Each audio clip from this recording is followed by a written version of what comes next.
Good morning, everyone. My name is Harsha, and I'm the Managing Director, Sustainable Energy Solutions and Project Director for Tengah at SB Group. In my presentation today, I'll discuss some of the eco-innovations, sustainable energy solutions, and digital technologies that will be applied in Tengah to drive sustainability and livability. For those who are unfamiliar, let me start by providing a brief overview of Tengah, Singapore's 24th HDB town. At 700 hectares, Tengah is roughly the size of Bishan. It will comprise 5 districts, namely Plantation, Garden, Park, Forest Hill, and Brickland. And when fully developed, Tengah will house roughly 300 HDB blocks, and about 120,000 residents will call Tengah home. Some of you may know that SB has been operating the world's largest underground district cooling system in the Marina Bay area for about 14 years now. And we have developed some significant expertise in the field over the last decade or so. In partnership with HDB, our primary remit in Tengah is to build and operate the centralized cooling system, or CCS for short. CCS is really a district cooling system catered specifically to meet the cooling demands of a residential estate. The CCS consists of interconnected, highly efficient modular chiller plants that are located safely on the rooftop of some of the HDB blocks. Let's zoom into one of the precincts located in the Plantation district in Tengah town. On your left, on the plan drawing, you'll notice highlighted in red are the rooftop spaces where the modular chiller plants will be deployed. Now, not all blocks will have the chiller plants, as you can see. The ratio is roughly 3 chiller plants to every 5 blocks. And within a precinct, all chillers will be interconnected, offering reliability and resiliency at a network level.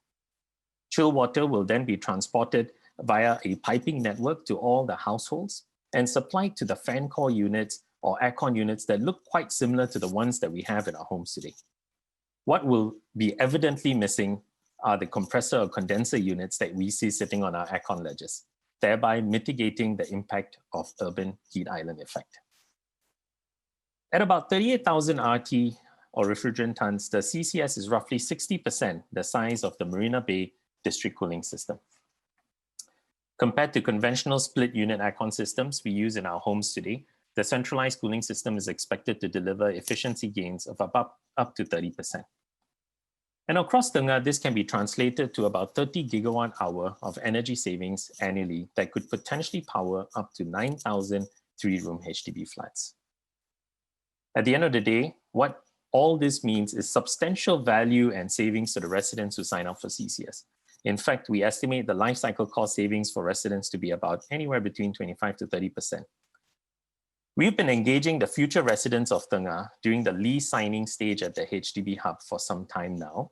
We prepared a short video. Let's hear from them on their thoughts on Tengah, sustainability, and the CCS.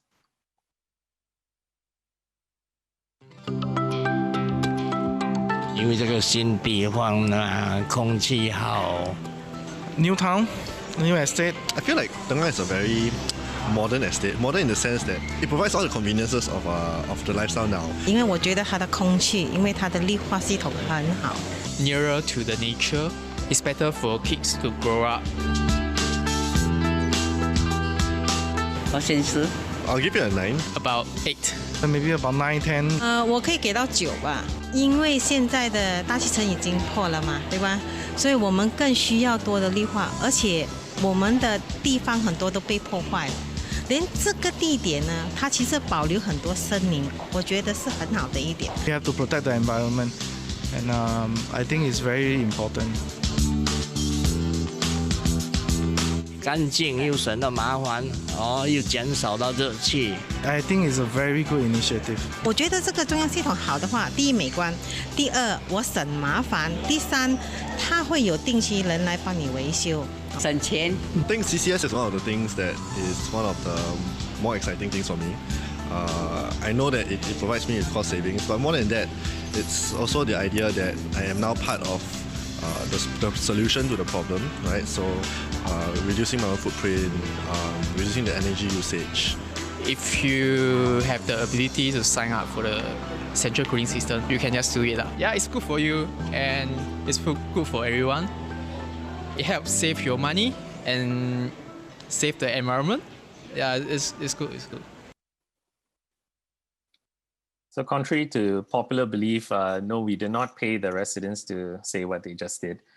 So with CCS as an anchor, we have a unique opportunity to introduce and integrate other energy systems, data platforms, and digital technologies to really magnify the benefits of an integrated system and transform Tengah into a low-carbon smart energy town. What's exciting, though, is the opportunity to wrap digital capabilities and develop applications that could significantly amplify value to key stakeholders. These digital applications represent two sides of the same coin, My Tengah for the residents and One Tengah for the operators. My Tengah, a consumer application built on SB Digital's consumer energy platform, empowers the residents to make decisions that enable an eco-friendly and hassle-free lifestyle. And the idea of My Tengah is to offer the residents a unique experience. Today, My Tengah is really the SB Utilities app designed to offer users an opportunity to lead an energy-efficient and sustainable lifestyle. Tomorrow, when the residents of Tengah go about their daily activities, My Tengah will enable a connected and convenient lifestyle as it slowly evolves to become a township application. Using My Tengah, a resident in Tengah will be able to monitor and manage their utility consumption at home and be alerted to anomalies, if any.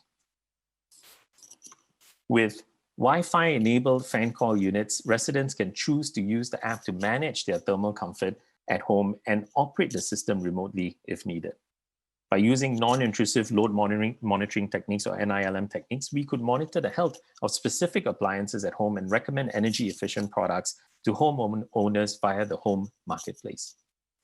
Now, we launched the blockchain-enabled renewable energy certificate platform in 2018, and it has remained predominantly a B2B platform. But now households will also be able to purchase RECs to match their electricity consumption and go green. Residents in Tengah will certainly have an opportunity to proliferate the use of renewable energy and be part of an eco-friendly movement. And now let's switch gears and talk about One Tengah.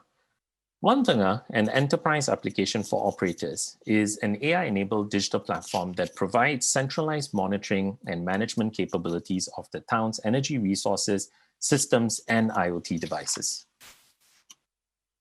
By measuring, monitoring, and managing data from a variety of systems and IoT devices, the aim of One Tengah is to deliver energy and operational efficiency to the user.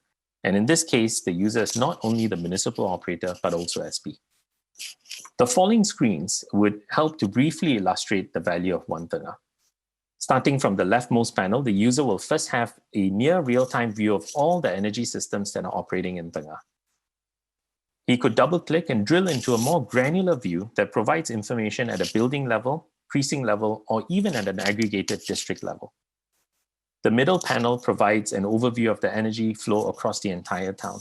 And when anomalies are detected, the user will be alerted with actionable recommendations so that issues can be dealt with promptly. Lastly, the rightmost panel provides an important view of the overall performance of the centralized cooling system and a way for us to ensure the efficiency standards are continuously met. Ultimately, with One Tengah, our aim is to manage and optimize the energy flow to deliver an energy-efficient and carbon-light eco-town.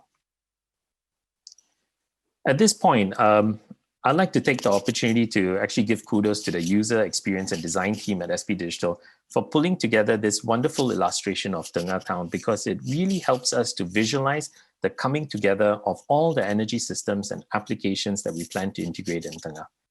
We spoke about the modular chiller plants earlier and how they offer a plug-and-play approach to deploying CCS in Tengah safely, efficiently, and at scale. Each modular chiller plant consists of a 250 refrigerant ton magnetic bearing VSD chiller, chill water and condenser water pumps, sensors, and electrical panels that are all factory assembled, fitted, and containerized. On-site, they can be easily lifted and quickly deployed on the rooftop. These chillers operate optimally even in part load conditions, are easy to maintain, and comply with NEA's environmental regulations. We plan to deploy up to 8 megawatt peak of PV and BIPV across 3 districts in Tengah. In fact, when completed, we think Tengah could have the largest install base of vertical BIPV in Singapore. We're also planning to route all the on-site renewable energy generated from PV and BIPV to meet a portion of the CCS's power demands. Now imagine cooling powered by the sun. And in support of our national goals, up to 15% of all parking lots in Tengah will be converted to support EV charging.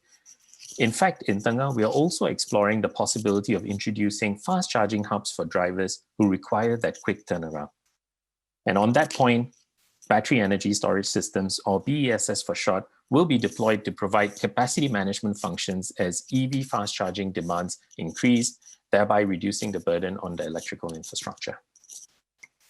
Lastly, we also see a network of digital ecobots deployed across Tengah to provide residents with sustainability-related information and updates, as well as offer a platform to engage and nudge residents to participate in energy efficiency programs. Elements of gamification and interactivity will be infused to make the overall experience more fun and rewarding. Here's an example of what the EcoBot could look like. Today, we are working closely with Temasek and the Ministry of Sustainability and Environment to deploy these EcoBots at scale in Tampines as part of the Tampines EcoTown program. And we hope this would become a common sight in all towns by 2030. On 20th October, we marked an important milestone in our journey to reimagine resident engagement. The My Tengah Experience Center is a multi-sensory engagement platform that is interactive, fun, and educational. At the My Tengah Experience Center, future residents of Tengah will get a glimpse of Tengah living and feel assured that their decision to sign up for CCS will be the right one. In fact, we have about 1,000 households who have signed up for CCS, representing about 98% of all households that the team has engaged so far. We would love to host you in person, but given the current constraints, here's a short video tour of the My Tengah Experience Center.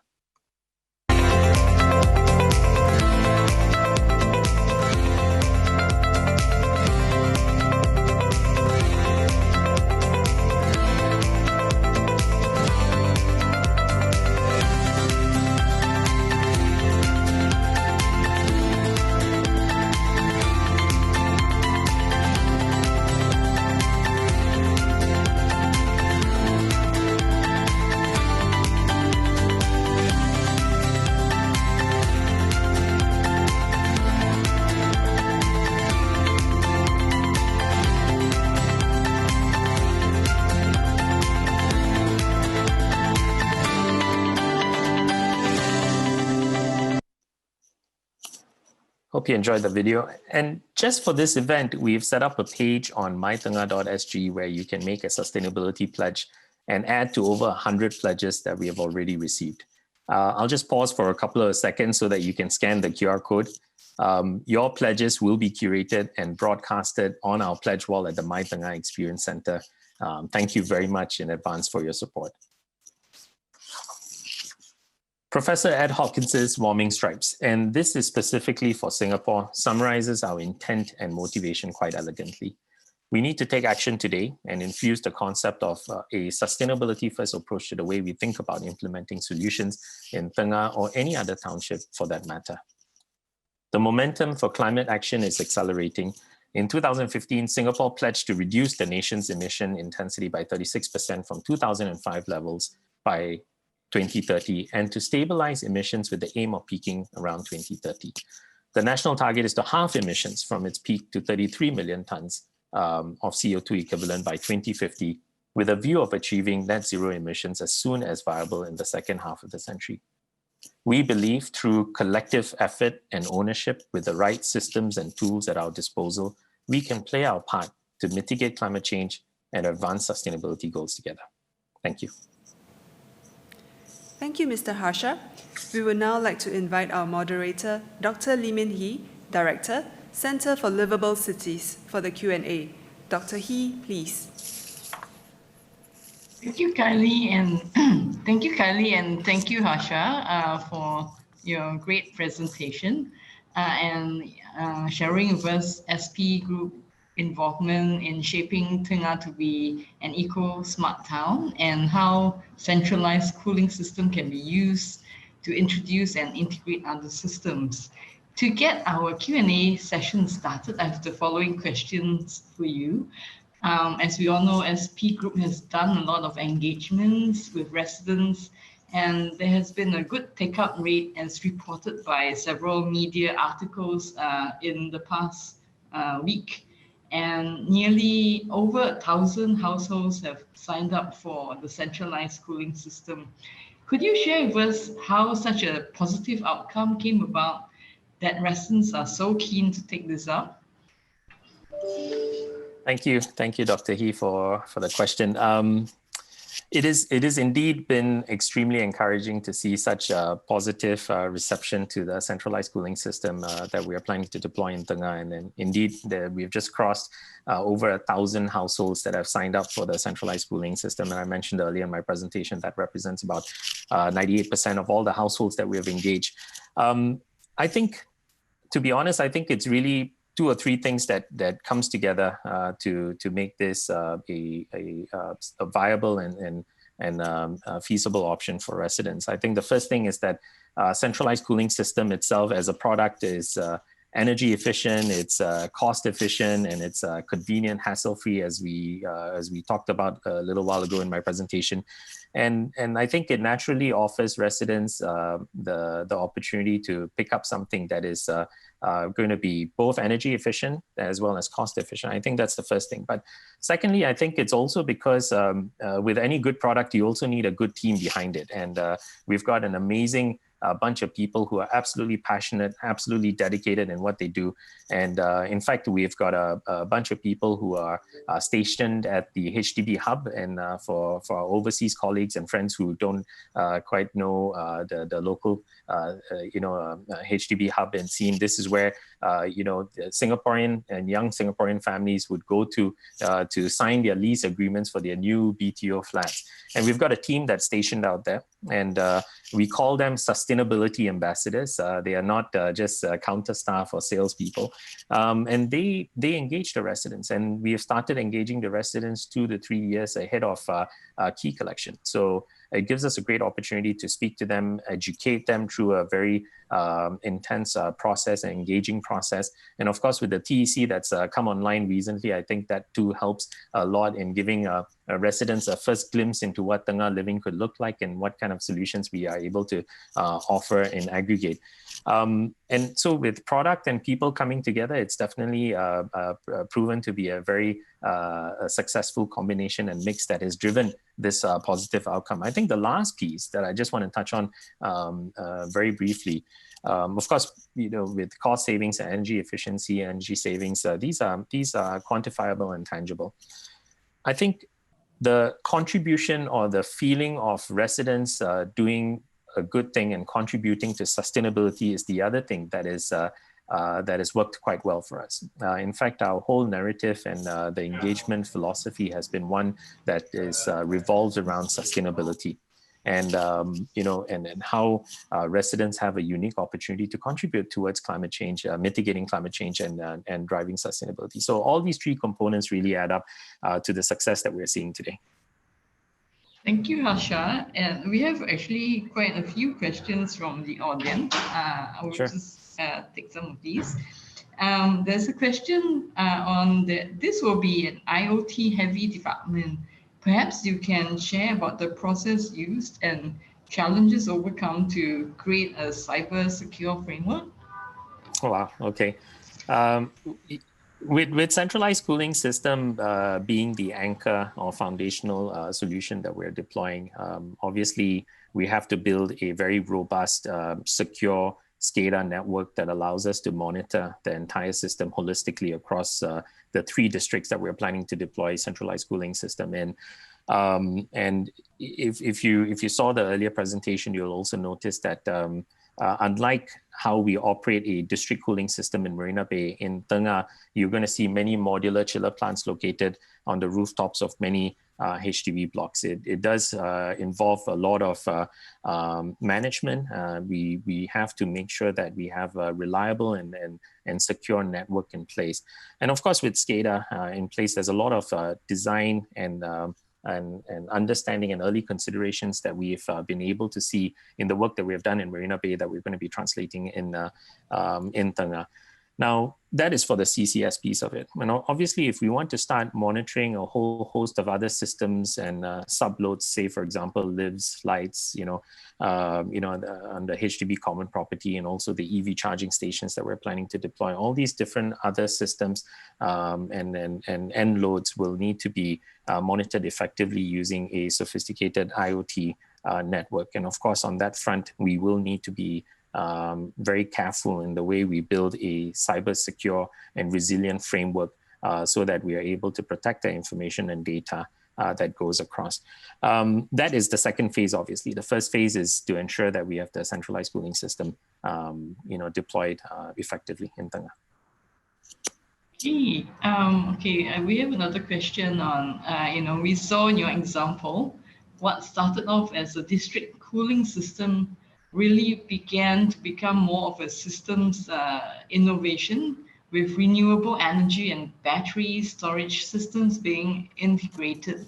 What inspired the integrative approach? If you can share that with us, Harsha. Thanks, Dr. Hee. So it all started with a concept of everything was in silo. The framework was it was a very systems-based approach, if I may. CCS operating on its own, PV systems operating on its own, and we've got charging infrastructure offering, EV charging infrastructure operating on their own, and so on and so forth. We started thinking as we layered CCS as a foundation, centralized cooling system as a foundation, we started thinking about how we can actually bring together other systems to truly magnify the benefits. And a great example is what we're trying to do, and really it came about because of certain constraints. CCS requires electricity. We've got solar, and we've got PV systems, on-site renewable energy that's being generated. And to be honest, it's not a huge footprint that we have in US states today. So we need to be very smart about how we want to not only generate the renewable energy, but how we plan to reroute the renewable energy. And we found the CCS to be a natural off-taker of this electricity renewable energy that's going to be generated by PV systems. So that got us thinking, what if we could actually integrate these two systems together and further, or at least contribute to the partial operational requirements of the centralized cooling system from an energy perspective. And this is something that we are quite happy to announce that we will be moving forward with. So we will be integrating on-site renewable energy that's being generated to the centralized cooling system. And when we do that, the concept of actually, chill water powered by the sun or cooling powered by the sun became very attractive. And this too is one of the ways where residents, at least now, will be able to enjoy the benefits of on-site renewable energy that's on their rooftop, their HDB blocks, that is now going to be felt through the cool air that they consume in their homes. So this started, the process, and we got quite excited about this, and we started thinking a lot about how we can then start integrating a whole host of other systems as well. And obviously, naturally, EV charging coupled with battery energy storage systems would be the next thing. Of course, this is still infancy and early stages for us, but we are looking at supporting some of the fast charging demands in Tengah with battery energy storage systems as well. And this particularly will be piloted in some of the neighborhood centers where we feel residents have an opportunity to go in quickly, charge their cars, do a bit of groceries, and then come out as soon as possible. So we think the demand for fast charging will be extremely high over there and needs to be supported with battery systems. The last piece that I want to talk about is, although we have all these systems integrated, how do we actually extend the value to the end user, the stakeholders? And I think that's where the digital elements start to actually take shape and form. We have the different applications that actually allow us or provide us with an opportunity to extend this benefit directly to the users, the residents, as well as the municipal operators. Okay, thank you, Harsha, for that. There's quite a few questions coming in about challenges. So, SP Group has deployed the district cooling at Marina Bay Sands previously. What challenges or other considerations did SP Group face in the translation of this cooling system from a primarily commercial land use type to residential land use type in Tengah? And how can this innovation be further scaled up to a larger district? And what advantages do you see scaling up could bring to such a Wow, system? that's few a lot of small questions in one big question. Yeah. So I'll just go and then answer them along the way. But Okay. and I think the first thing is that when you look at the Marina Bay district cooling system, it is catered to some form of a predictable demand. You know, when we have predominantly commercial offices and hotels within the area that we are serving today in the Marina Bay area, I think their operational hours are fairly predictable, and their cooling demand is also fairly predictable. So it's easier in that sense for us to be able to design and build a system that meets some of these requirements. And of course, we need to continue to scale that system and still design and build and develop capabilities to meet ongoing challenges. But when you think about Tengah, it is completely different because it's a residential estate. In fact, 80 to 85% of our cooling demand is going to come from residents. And I think it's going to be extremely difficult for us to come up with a plan, a predictable plan to say that this is going to be the cooling demand. And we understand that primarily the use could be spiking in the evening periods in the at night when families, folks start coming back home from work or wherever, and this demand would also be to some extent sporadic. So the concept of having huge centrifugal chillers built in one major plant is not going to be a feasible approach that we can take in Tengah. So obviously that was the biggest challenge, and then that's how we designed many modular chiller plants located across multiple buildings, multiple HDB blocks, interconnecting them so that they can cater for part load scenarios, they can cater for sporadic load scenarios, they can also cater for intensive load scenarios. And then that became a very important difference between the way we actually looked at Marina Bay as well as Tengah. And of course, a lot of our learnings and understandings from Marina Bay was translated across into Tengah as well. I talked earlier about in the first question or second question about having cybersecurity integrated into the way we look at things, how we plan to scale our design, operations, maintenance, and so on and so forth. All can be translated into Tengah. Now, if you look at scaling all of this up into larger districts, perhaps in future sustainable integrated districts, Dr. Hee will be quite familiar with those as well. I think, you will see a fair share of mixed development. You'll see residential, you'll see commercial, you'll see industrial perhaps as well, high-tech industries that are sprouting up in some parts of a district. And I think it's going to be a combination of a few ways of solving the problem. And it'll be a hybrid of what we do at Marina Bay, and it'll be a hybrid of what we do in Tengah that could come together to provide a solution in some of those districts to meet some of those demands as well. And I think when you look at how further it can be scaled up, I think one of the other important things, and in particularly working closely with HDB and on the Tengah project, offers us an opportunity to, as I touched on earlier, integrate a variety of different energy systems. And I think this is going to be absolutely profound as we look into new districts, because the aim and goal will always be to try and work towards net zero carbon emissions, super low energy buildings for that matter. How could all of these systems start coming together? And then I think the learnings that we're going to get from Tengah, the learnings that we have had from Marina Bay will give us the right foundation to take on larger districts and scale some of these solutions up in a meaningful, measured manner. Thank you for sharing that, Harsha. Since you started talking about, the learnings that you could get from the Tengah experience, there's a question on, how can the new technologies introduced in a town like Tengah be likewise introduced to existing development and integrated with other systems that are already in place? That's one part of the question. The second part, what will the other new towns be that you would be working on for this kind of innovations? Well, I hope I'll answer the second part first. I hope that, if we're going to have a successful run in Tengah, then maybe this will form the reference architecture for future towns as well. And it's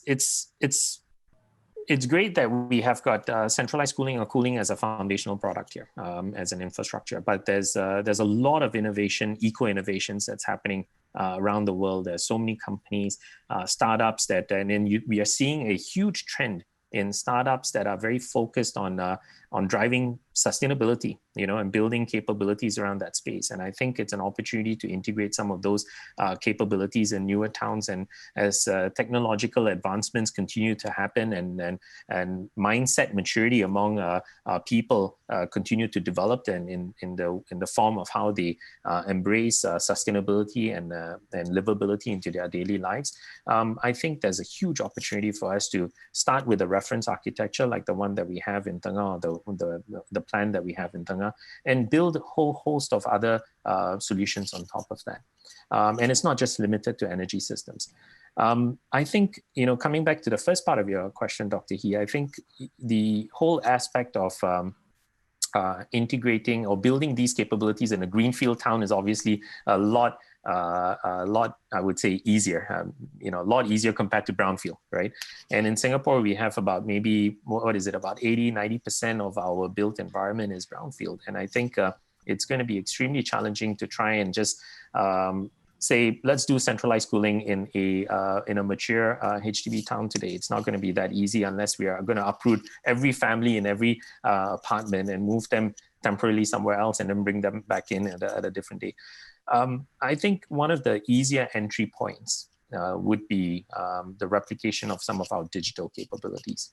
And of course, we already see, and we've heard Minister talk a little bit about, driving, renewable energy, proliferating that, by 2025, 1.5 gigawatt peak in Singapore. I think this is already going to happen. But if you want to try and provide certain solutions that really touch the hearts and minds of the residents, I think digital would be a very good entry point. We have a couple of applications that we already run today that we think could be easily translated, whether it's in a greenfield or brownfield site, to all of Singapore sites and people as well. So I think that could be something that has an easy entry point. But I think the second piece would obviously be IoT, right? How do we deploy systems? How do we deploy monitoring tools so that it gives us, at least for the municipal operators, I think this becomes quite important, visualization and an ability to monitor. Because if you can't manage what you don't monitor, and you can't monitor what you don't measure. I guess that's how the saying goes, right? And and it starts with IoT. So I think with digital capabilities and IoT embedded into some of these brownfield towns, I think we'll have a great opportunity to promote sustainability, promote livability, promote better awareness, and an ability for everyone to try and mitigate climate change together. Okay, that sounds very exciting, Harsha. Since you talk a lot about the digital platforms that you use to help this initiative, can you share how this digital eco boards and sustainability apps have been able to let residents and town managers make decisions that are much more eco-friendly? Right. Thanks, Dr. Hee. So deploying the ecoboards coupled with our SB Utilities app, or as it morphs from being just a utilities app to a sustainability app in Tampines as part of a pilot program today, is giving us an opportunity to create two things. One is to provide visibility and awareness, right? And with visibility and awareness, and with as we collect more data, the ability to nudge behavior. And I think this sequence of events is very important for us.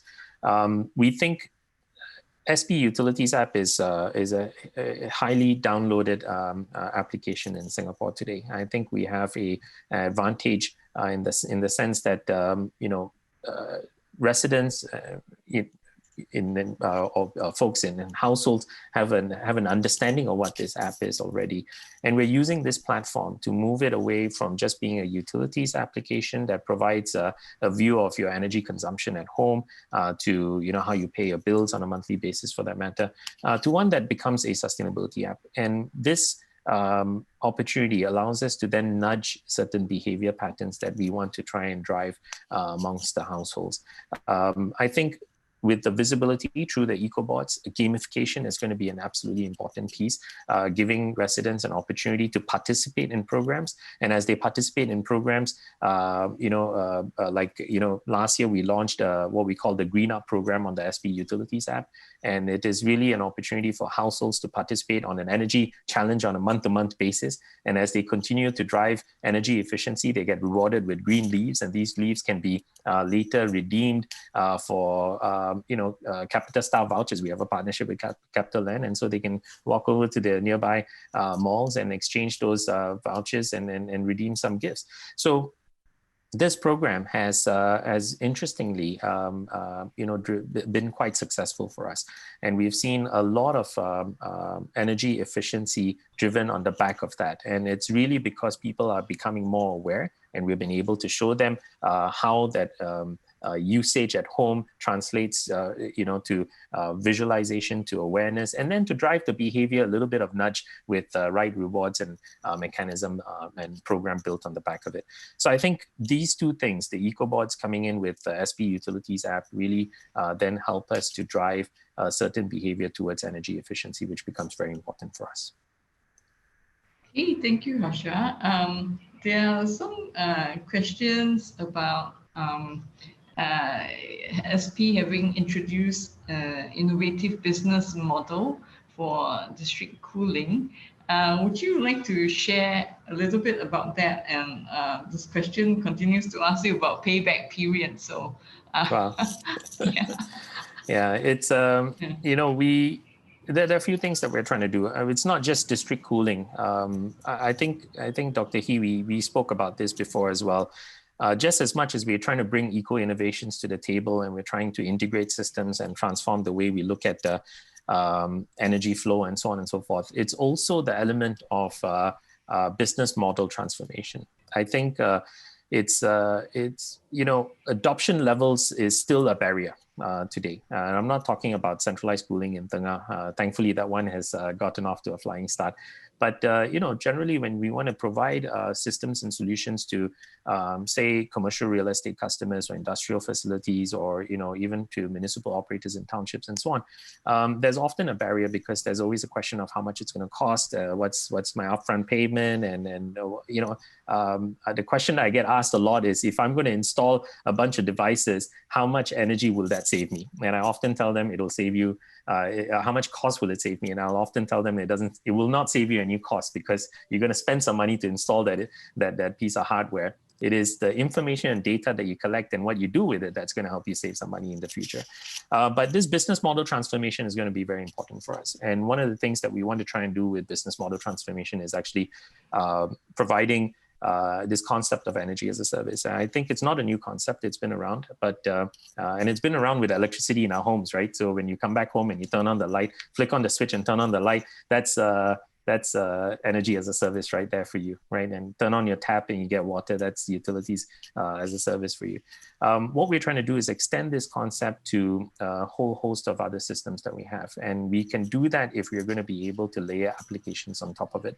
So two things that we can do. One is, as we integrate systems together, whether it's district cooling, whether it's PV, whether it's EV charging, or whether it's batteries and so on and so forth. I think the idea is, how do we then translate this integrated systems and infrastructure and promote it as energy as a service to the users? I think that's one of the important business models that we're trying to adopt. The other piece, obviously, is energy management as a service, or where you provide software as a service, but that software or that application allows you to think about energy efficiency, allows you to act on anomalies quickly, so that you're able to respond to challenges and take advantage of timely information, and all of that should translate to energy efficiency and cost savings as well. Payback periods obviously vary across all these things, but the important piece here is that we want to be able to build a model that is right for the customers that we are speaking with. Thank you, Harsha, for sharing on business innovations. There's another question on what are some of the other low carbon initiatives that SP Group has been working on, and are there projects in the pipeline? So there's a lot of curiosity for innovations that you're coming up with. Right.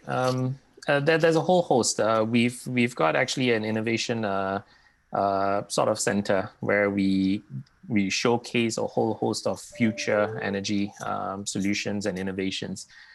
Everything from the ability to look into hydrogen to integrating that with solar and so on and so forth. So there's a bunch of different things that we're looking at today. And of course, all of these things, one needs to be aligned to the larger direction that that nationally for us. I think that's very important. We have to understand the challenges that Singapore faces in its in the dense environment that it exists today, and then what kind of innovations that we can then provide to give Singapore the best chance of meeting some of its climate goals or low carbon goals. There are tons of eco innovations, and it runs all the way from systems level. So how do we, like in Marina Bay with district cooling, we harness recycle the heat generated from our cooling infrastructure, and we convert that thermal energy into hot water that gets piped back into Marina Bay Sands, right? So these are things that we're already trying to do, and then we are trying to see if this can be further deployed into places that could be a little bit more challenging, right, for that matter. But on that note, I think there's been a few interesting developments on our front when it comes to eco innovations as well. Recently, you may have heard of the renewable energy certificate, and sustainability platform that we're going to be building together as well. And I think this is going to be huge, for us, because when you look at the pathway to net zero or energy efficiency, it starts with energy efficiency. It then migrates to how you consume on-site renewables. And the last piece is how do you then do offsets, right? So these three things coming together actually gets us towards the pathway or journey towards a more climate-friendly, low-energy Singapore. So there are interesting programs that we're working on. Not all of it can be done by us, obviously. So we have to work with partners. There's an ecosystem of partners that we want to engage and work with consistently. They can be small companies, big companies. And it then underpins the strategy that we want to take in Singapore as well as outside of Singapore's shores. I think that's pretty much how I think I'll go about answering that question, Dr. Hee. That's great, Harsha, to hear about the new initiatives in the pipeline, and we would very much look forward to these. Looking at the timer, and I think we are doing very well, and this is probably also a cue for us to end the session. So thank you very much, Harsha, for joining us today and sharing how through the collective efforts of residents, operators, and businesses that we could advance not just the town's sustainability goals, but work towards more climate-friendly initiatives for Singapore. And so we look forward to hear more from you in this space. I'd like to pass the session back to Kylie for now. Thank you. Thank you.